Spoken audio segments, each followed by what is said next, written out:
Good afternoon again. We're going to read Luke chapter 12 on this December 12th. Meanwhile, when a crowd of many thousands had gathered so that they were trampling on one another, Jesus began to speak first to his disciples, saying, "Be on your guard against the yeast of the Pharisees, which is hypocrisy. There is nothing concealed that will not be disclosed, or hidden that will not be made known. What you have said in the dark will be heard in the daylight, and what you have whispered in the ear in the inner rooms will be proclaimed from the roofs. I tell you, my friends, do not be afraid of those who kill the body and after that can do no more. But I will show you whom you should fear. Fear him who, after the killing of the body, has power to throw you into hell. Yes, I tell you, fear him. Are not 5 sparrows sold for 2 pennies? Yet not one of them is forgotten by God. Indeed, the very hairs of your head are all numbered. Don't be afraid, you are worth more than many sparrows. I tell you, whoever acknowledges me before men, the Son of Man will also acknowledge him before the angels of God.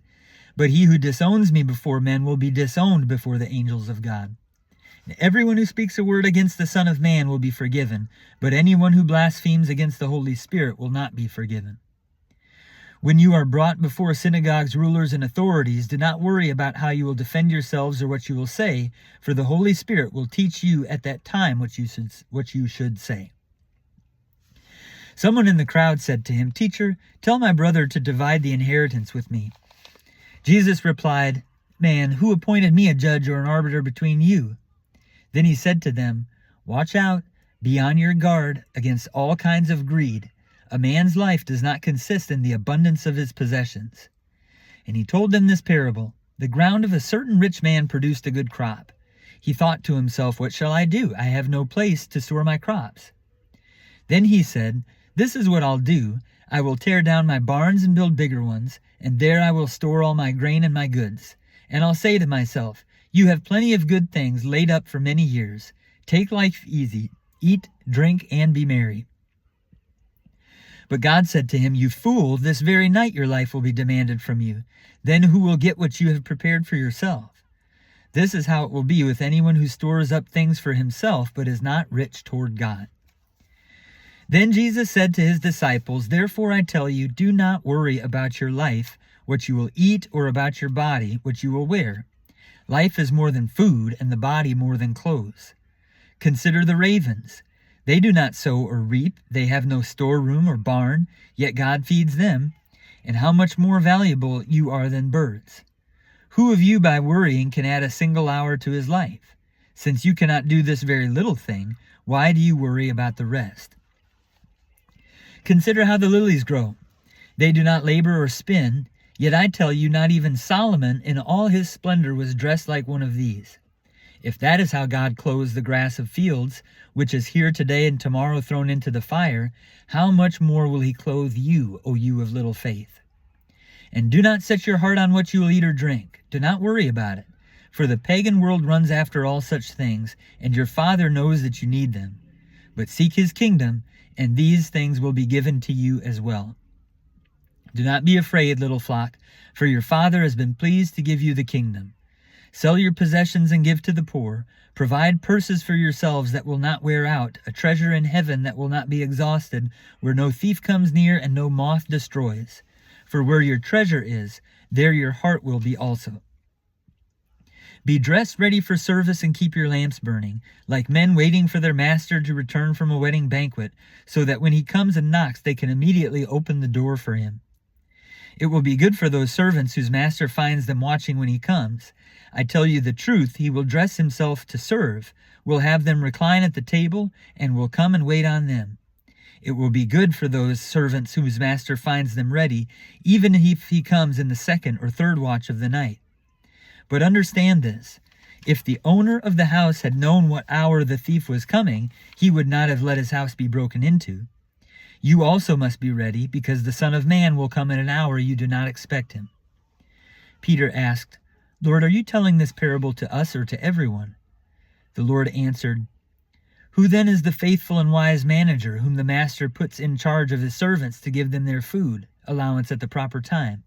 It will be good for that servant whom the master finds doing so when he returns. I tell you the truth, he will put him in charge of all his possessions. But suppose the servant says to himself, my master is taking a long time in coming, and he then begins to beat the menservants and maidservants, and to eat and drink and get drunk. The master of that servant will come on a day when he does not expect him, and at an hour that he is not aware of. He will cut him to pieces and assign him a place with the unbelievers.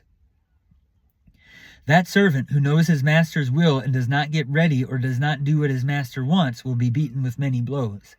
But the one who does not know and does things deserving punishment will be beaten with few blows. From everyone who has been given, much will be demanded, and the one who has been entrusted with much more will be asked. I have come to bring fire on the earth, and how I wish it were already kindled. But I have a baptism to undergo, and how distressed I am until it is completed. Do you think I came to bring peace on earth? No, I tell you, but division.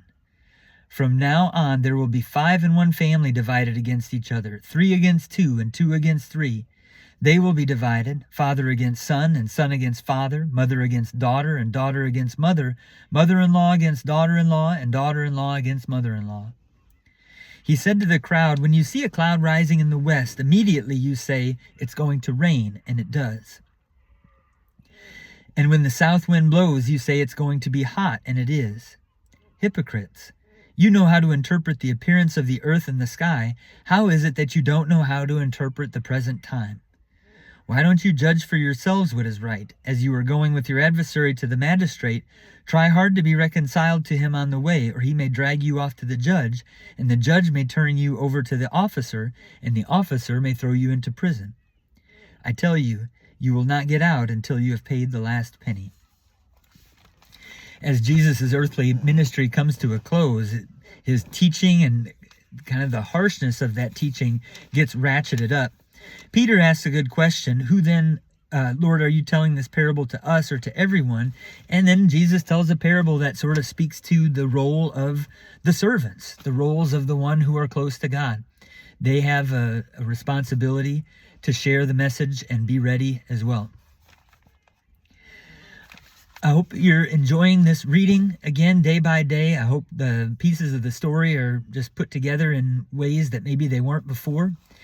And looking forward to continuing on this journey with you through Advent. Happy Thursday. Happy December 12th.